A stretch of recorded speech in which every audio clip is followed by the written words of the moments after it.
മുഖ്യമന്ത്രി പിണറായി വിജയന്റെ ഔദ്യോഗിക വസതിയായ ക്ലിഫ് ഹൗസാണ് ഈ കാണുന്നത്.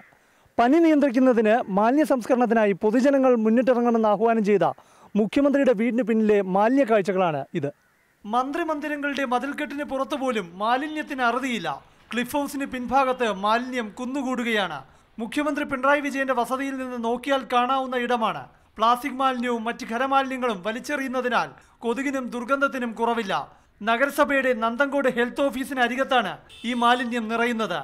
ഒഴിഞ്ഞ പറമ്പിൽ മാലിന്യം തള്ളുന്നത് തടയാൻ നഗരസഭയ്ക്ക് കഴിയുന്നില്ല. ഈ മാലിന്യം നഗരസഭ നീക്കം ചെയ്യുന്നുമില്ല. പോകുന്ന കാറേലും സ്കൂട്ടറിലും കൊണ്ട് എറിഞ്ഞിട്ടങ്ങ് പോകും. അത് വഴി തന്നെ ഇടും. ഇത് നാട്ടുകാർക്ക് ശല്യം. നാറി പട്ടികളെല്ലാം കൂടെ വന്ന് കടിച്ചു കയറും. നാട്ടുകാർ ചെയ്യാതിരിക്കണം. മാലിന്യം ശേഖരിക്കാനുള്ള എയറോ ബിന്നുകൾ ഇവിടെ നോക്കുകുത്തിയായിരിക്കുന്നു. കൊതുക് നശീകരണത്തിന് ഫോഗിംഗ് യന്ത്രമുണ്ടെങ്കിലും ഫോഗിംഗ് മന്ത്രിമന്ദിരങ്ങൾക്കാണെന്ന് നാട്ടുകാർ ആരോപിക്കുന്നു. മന്ത്രിമാർക്ക് മാത്രമേ അടിക്കുകയുള്ളൂ പുക. ഇവിടെയൊന്നും അടിക്കില്ല. അങ്ങനെ പറഞ്ഞാൽ പോലും നോക്കട്ടെ. ഇവിടെ പല വീടുകളിലും ഡെങ്കിപ്പനിയുണ്ട്.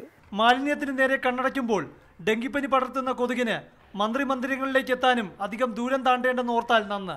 ക്യാമറമാൻ VS ബിജുവിനൊപ്പം പ്രശാന്ത് കൃഷ്ണ, മാതൃഭൂമി ന്യൂസ്, തിരുവനന്തപുരം.